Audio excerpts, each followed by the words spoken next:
Bienvenue dans le débat de France 24. Avis de tempête sur les relations entre Pékin et l'Union européenne. Coup sur coup, les ambassadeurs chinois en France, en Belgique, en Allemagne et au Danemark se sont vus convoqués pour répondre de sanctions. Des pénalités imposées par la Chine à 10 personnalités européennes, dont l'eurodéputé français Raphaël Glucksmann. Tous coupables aux yeux des autorités chinoises d'être un peu trop sensibles au sort des Ouïghours, cette minorité musulmane que Pékin accuse d'être à l'origine de tensions séparatistes dans la région du Xinjiang. Une situation qui a justement incité l'Union européenne cette semaine à sanctionner 4 dirigeants passés ou actuels du Xinjiang. Le récit d'Alexandra Carini. Sanctions réciproques et déclarations acerbes entre l'Union européenne et la Chine, c'est la crise diplomatique la plus importante depuis 30 ans. La Chine a décidé de sanctionner 10 personnes et 4 entités de l'Union européenne qui portent gravement atteinte à la souveraineté et aux intérêts de la Chine et propagent de manière malveillante des mensonges et de la désinformation. Parmi les personnalités condamnées par la Chine, le Français Raphaël Glucksmann. L'eurodéputé est engagé de longue date dans la lutte contre la répression des Ouïghours, une minorité musulmane au cœur des sanctions imposées ce lundi par Bruxelles sur Pékin. Dans la région chinoise du Xinjiang, il serait 1 million de Ouïghours à être détenus dans des camps de concentration. Une atteinte aux droits de l'homme, selon le ministre des Affaires étrangères de l'Union européenne. Lundi, Joseph Borrell annonçait durcir et mettre en place des sanctions à l'encontre de la Chine, gel des avoirs et interdiction d'entrée dans l'Union européenne. Cela inclut 4 personnes et une entité chinoise qui ont eu un rôle actif dans la conception et la mise en œuvre de la politique chinoise dans la région du Xinjiang. Plutôt que de changer ses politiques et de répondre à nos préoccupations légitimes, la Chine a fermé les yeux et ces mesures sont regrettables et inacceptables. Des sanctions également adoptées par les États-Unis, le Royaume-Uni et le Canada. Elles seront certainement au menu des discussions à Bruxelles ce mardi. Le secrétaire d'État américain Anthony Blinken y rencontre ses partenaires de l'Union européenne et de l'OTAN. Également convoqué cette fois à Paris, l'ambassadeur de Chine en France, Lu Shaye. En plus des sanctions à l'encontre de ces 10 personnalités européennes, il lui a reproché des tweets peu amènes envers le chercheur français Antoine Bondaz de la Fondation pour la recherche stratégique. Tour à tour taxé, je cite, de petites frappes, de hyènes folles ou encore de trolls idéologiques. Entre la Chine et les Européens, a-t-on atteint cette fois un point de non-retour ? On en débat avec Cécile Coudriou, présidente d'Amnesty International. Amnesty qui a sorti un recueil de témoignages de membres de familles ouïghours qui ont fui la Chine et se sont retrouvés séparés de leurs proches. Merci d'être avec nous, Cécile Coudriou. Également avec nous, Jean-Joseph Boileau, chercheur associé à l'IRIS. Vous êtes économiste, spécialiste des grands pays émergents, comme la Chine notamment. Cécile Coudriou, l'Union européenne a-t-elle raison, d'après vous, de s'offusquer des sanctions contre 10 de ses ressortissants dont elle exige de Pékin l'annulation immédiate quand elle-même sanctionne 4 dirigeants passés ou actuels de la région chinoise du Xinjiang? En tout cas, ce qui est certain, c'est que pour nous, Amnesty International, qui bien sûr défendons les droits humains, il était plus que temps que l'UE hausse le ton et montre que ce sujet des droits humains est un sujet majeur. Donc, nous ne prenons pas position personnellement sur les sanctions, mais en revanche, cela fait des années que nous documentons des violations extrêmement graves des droits humains en Chine, et pas seulement au Xinjiang, mais effectivement dans cette région en particulier à l'encontre des Ouïghours. Ce sont vraiment des persécutions gravissimes, et il y a bien sûr une nécessité pour la communauté internationale d'obliger la Chine à sortir de sa stratégie de déni. Jean-Joseph Boileau, que pensez-vous de la démarche de l'Union européenne pour attirer l'attention sur le sort des Ouïghours et contraindre Pékin à revoir sa politique? Écoutez, c'était absolument nécessaire. Je suis vraiment tout à fait d'accord avec Cécile Coudriou. Ça fait longtemps moi-même que j'ai été témoin au Xinjiang directement de la façon dont était traitée cette entre guillemets minorité. La façon dont l'Union européenne réagit pose simplement un problème tout bête qui est face au tit for tat, c'est-à-dire à la façon dont la Chine joue un peu au ping-pong en essayant de montrer que c'est elle la plus forte, est-ce que l'Europe, l'Union européenne en particulier, s'est donné les moyens, dispose des moyens pour que ça soit effectif? Moi, c'est ma vraie question. Je trouve que, par exemple, sur le côté tibétain, où rien n'a changé depuis 50 ans, les Occidentaux ont manifestement peu pesé et ont préféré, à un moment donné, dans les années 70, tout particulièrement les États-Unis, qui ont sacrifié le Tibet à ce moment-là, préféraient ouvrir des relations économiques avec la Chine. Il y a également Taïwan et il y a enfin Hong Kong. Donc on a face aujourd'hui à Pékin, et je ne dis pas personnellement la Chine, c'est très difficile de distinguer le concept géopolitique du concept géographique. Donc face à ces différents problèmes de liberté, de respect des droits démocratiques, face au génocide, puisqu'il s'agit bien d'un génocide de la minorité ouïghour, est-ce que l'Europe, l'Union européenne, s'est donné véritablement les moyens? Et pour un économiste comme moi, la vraie question, c'est est-ce que l'Europe dispose, d'une autonomie économique et de moyens de pression économique? Ce n'est pas évident et c'est, je pense, là-dessus qu'il nous faut absolument réfléchir en ce moment. En gagnant en autonomie, c'est ce que vous voulez dire, en autonomie économique? Bien sûr, regardez ce qui s'est passé. Mais ça se fait à l'échelle de décennies entières. Ça veut dire que l'Europe va rester muette pendant ces décennies, faute de pouvoir agir sur Pékin? Non, mais elle doit se donner les moyens d'être cohérente. Exemple, sur les masques, vous n'allez pas me dire quand même que ce qui s'est passé ces derniers mois est cohérent. D'un côté, l'Union européenne dénonce le virus Made in China, et il est tout à fait exact que même si le virus n'est pas nécessairement de Chine, la façon dont on a retardé l'annonce a posé problème au monde entier. Mais en même temps, nous avons augmenté comme jamais nos importations en provenance de Chine en ce qui concerne les masques, les solutions permettant de faire des vaccins et les équipements respirateurs, etc. On n'a jamais vu les exportations chinoises vers l'Europe être aussi importantes. Vous comprenez bien que là, l'Europe aurait pu faire un plan d'urgence, bien évidemment, pour se doter d'une autonomie dans le domaine sanitaire. Et on sait très bien qu'il en est de même d'ailleurs, alors c'est vrai que les délais sont un peu plus longs, pour les semi-conducteurs dont dépend toute la filière automobile par exemple, ou la filière informatique, prendre vraiment des décisions. Là, il faut un délai plus long, mais pour les masques et la plupart des équipements hospitaliers, là, on aurait pu immédiatement redonner à l'Europe son autonomie structurelle face à la Chine. Cécile Coudriou, le protectionnisme au service d'une vraie politique envers Pékin, d'une politique de défense des droits humains? Ce qui est important pour nous, c'est qu'en effet, les intérêts économiques ne priment pas et que nous fassions ensemble, la communauté internationale, en sorte que cette diplomatie de plus en plus agressive de la Chine rencontre plus de résistance.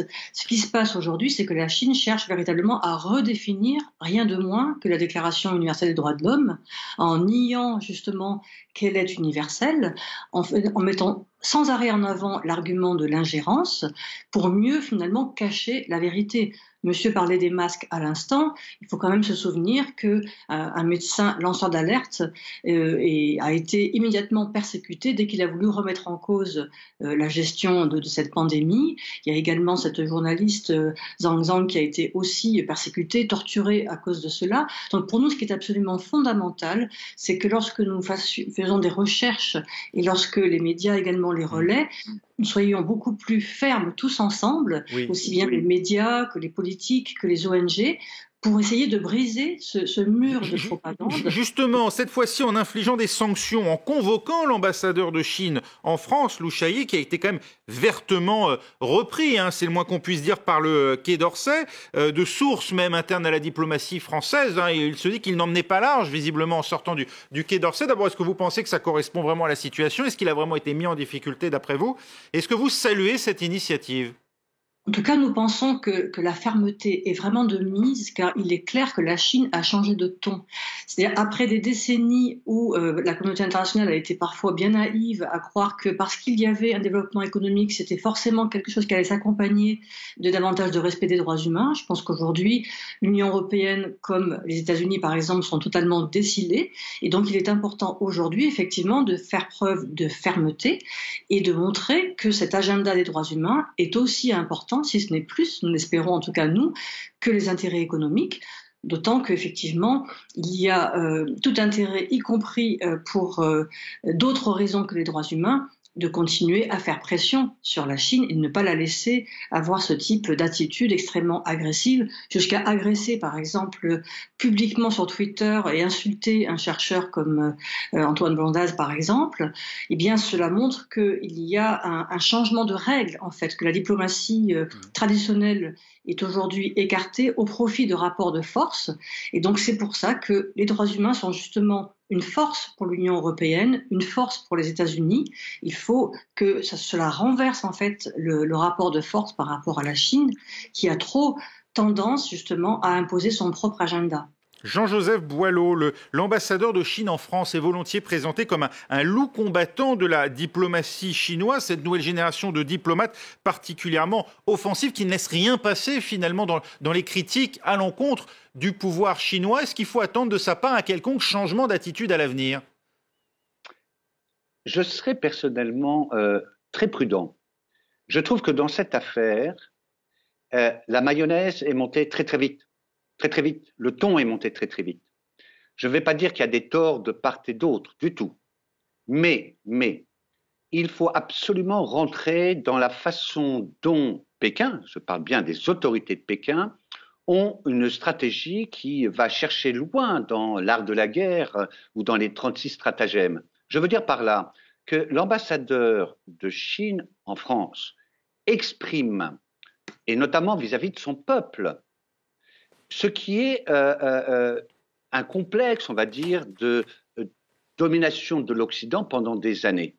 Et donc, il est très important de ne pas tomber dans ce que j'appelle les pièges des autorités de Pékin. Et dans ce domaine-là, il faut absolument garder fermeté, bien sûr, mais garder le ton, non pas courtois, mais normal, qui ressort des relations diplomatiques ou des relations géopolitiques ou des relations économiques. Quitte à tolérer des attaques ad hominem, Jean-Joseph Boileau ?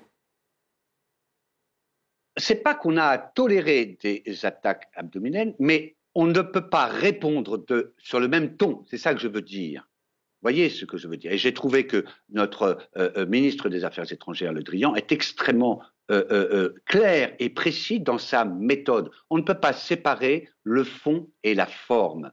D'accord ? Oui. Et donc, je crains que, si vous voulez, sur la Chine, nous rentrions dans une sorte de spirale de la guerre froide, oui, où on ne se pose pas la question de comment on construit un rapport de force avec la Chine. Mais Jean-Joseph Boileau, la Chine est en passe de devenir la première puissance de la planète. N'est-ce pas à elle d'avoir un comportement responsable dans son attitude et dans ses relations avec les autres puissances ? Non, bien sûr, mais votre adversaire, c'est pas à vous...